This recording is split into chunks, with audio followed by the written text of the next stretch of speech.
Har du en idé til, hvad vi skal lave? Nej. Kender du det, når man er ude at skide, og så... Nej. Jeg har heller ikke lyst til at høre resten af den sætning.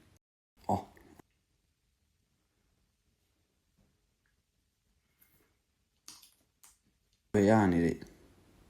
Så længe det ikke har noget med mad at gøre, så er jeg ikke en idé alligevel. Jeg tror desværre lige min far han er skrevet, så desværre nødt til at gå. Ja, hvad skal du? Jeg skal hente min bror fra skole. Okay.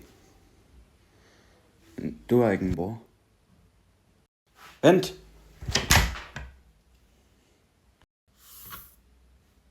Der er aldrig nogen, der gider være sammen med mig.